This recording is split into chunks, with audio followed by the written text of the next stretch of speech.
Welcome to the Explainer. So, you're a traditional designer. Chances are you've already totally mastered the art of static space. You know exactly how to balance a layout. You can pair typography perfectly, and you wield color theory in Photoshop or Illustrator like a pro. But today, we're going to demystify the one dimension that changes absolutely everything, and that's motion. We're going to break down the exact mindset and the step-by-step workflow you need to conquer After Effects. And honestly, it's way more intuitive than it looks. Let's dive right in. To keep things super focused and just completely lower the cognitive load today, we have a really clear 4-step roadmap for this explainer. We'll start with space versus time. Then we'll navigate the 4 core panels, unpack layers and keyframes, and finally, structure your project with the golden frame. All right, let's hit step 1, space versus time, and the major paradigm shift you need to make. So there's a fundamental shift that just has to happen in your designer brain. In traditional tools like Photoshop or Illustrator, you're basically operating in one main dimension, right? Space. You're constantly asking yourself, where is this element on the screen? How big is it? What color is it? But After Effects introduces a critical second dimension, which is time. You aren't just asking where an element is anymore. You're asking, where is it at this exact second? How big is it in this precise moment? Is it even visible right now? Or is it going to appear later? Which brings us to the absolute golden rule of this whole thing. Every element has a value plus timing. That's the fundamental philosophy of the software. An element's size, its color, its position, sure, those are values, but they literally mean nothing in After Effects until you attach a specific timing to them. Once you really internalize that those two things always exist together, the whole program just clicks into place. Moving on to step 2, the 4 core panels, where we demystify the interface. Look, I know when you first open the software, the screen can look incredibly intimidating. It's like a spaceship cockpit, but it's actually built around a really simple 4-step workflow. Step 1 begins in the Project panel. This simply answers the question, what do you have? Just think of it as your storage warehouse. Any raw materials you want to use, videos, static images, audio files, they have to be imported here first. If it's not in your inventory, you simply can't use it. Okay, so once you have your assets in the warehouse, step 2 is seeing them in the Composition panel. This answers, what do you see right now? This is your main viewing monitor. It shows you the final output of your project at a specific second in time. And actually, a really vital thing to note for beginners, you usually don't edit directly on this screen. Instead, it updates automatically as you move through time. It's really just a window into exactly what the viewer is going to see at any given moment. Step 3 takes us down to the Timeline panel. This answers the biggest question. When is everything? This right here is the true beating heart of the workspace. It's the absolute core of your motion workflow. This is where those layers from your project panel are actually placed and timed. Notice how each layer appears as a horizontal bar. The length of that bar perfectly matches its duration on screen. This is where you make all the decisions about exactly when your elements start, end, and change. And wrapping up our interface tour is Step 4, the Effects and Controls panel. This one answers, what exactly is this element doing? Whenever you select a layer, this panel lets you dive incredibly deep into its specific properties.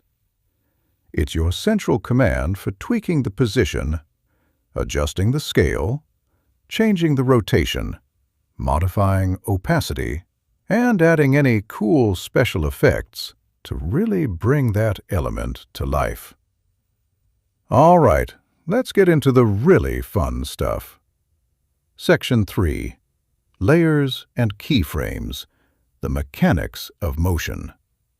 Now, as a designer, you already know layers, right? They stack just like physical pieces of paper. Whatever's on top covers what's underneath. Pretty standard. But in After Effects, each layer has 5 core properties that you can tweak. You've got position, which dictates its X and Y coordinates. Scale, its size percentage. Rotation, measured in degrees. Opacity, its transparency. So if you want a logo to fade in, you're messing with opacity. And finally, the anchor point, which is just the center point that the element rotates or scales around. The real magic here is that every single one of these properties can now be manipulated over time. So how do we actually manipulate them? 2 words: the keyframe. This is the exact tool that makes motion graphics possible. A keyframe is essentially a change point on your timeline. It's you formally telling the software, hey, at this exact moment in time, I want this element to be exactly this value. Let's break down how this works in practice through a brilliant little concept called interpolation. Say, at second 0, you set keyframe 1, telling the software, hey, the ball is up in the north. Then, at second 2, you set keyframe 2, telling it, now the ball is down in the south. You only set those start and end points. The software then intelligently animates all the in-between frames for you. That calculation, that's interpolation, and it is literally the software doing the heavy lifting for you. Finally, Section 4, the golden frame, which is all about composition settings and data. So before you can even begin that 4-step workflow we just covered, you actually have to build your scene. This is your composition, or what we call your golden frame. Think of it as the structural rule book for your entire animation. When you create a composition, you're defining the strict parameters of your final output.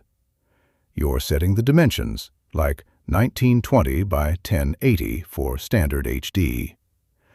You're setting the duration, so exactly how long the video will be. And, crucially, you are setting the frame rate. Actually, let's demystify frame rates real quick because, honestly, this trips up a ton of beginners. Frame rate is just how many pictures are packed into a single second of time. 24 frames per second gives you that classic, slightly stylized, standard cinematic look. Movies use this. Meanwhile, 30 frames per second is the standard for TV and YouTube. It results in a slightly smoother motion because, well, there are simply more pictures flashing past your eyes every single second. Bottom line, higher frame rate equals smoother movement. So, to completely solidify this mindset shift from static design to dynamic editing, just look at how perfectly these tools compare. Photoshop's core dimension is space. After Effects is space plus time. Photoshop outputs a static image. After Effects outputs video. In Photoshop, you edit directly on the image itself, right? But in After Effects, you edit on the properties over a timeline. And while keyframes don't even exist in Photoshop, they are the absolute core foundation of everything you do in motion graphics. Now, as you sit down and jump into this new workflow, you're inevitably going to hit a very common beginner frustration. You're going to ask, why is this rendering so incredibly slow? And why isn't my preview playing in real time? Let me just validate that frustration for you right now. Your computer isn't broken. And yes, it will eat up all your RAM. The software is incredibly heavy because it has to calculate every single frame, every single piece of interpolation, and every single effect just to show you a preview. Slow previews are completely normal. It's just the software doing the massive mathematical lifting required to generate the dimension of time. So there you have it. We've covered the paradigm shift. We've navigated the interface, broke down the mechanics of keyframes, and set up the structural settings of your composition. You now fundamentally understand the workflow that turns your static assets into dynamic stories.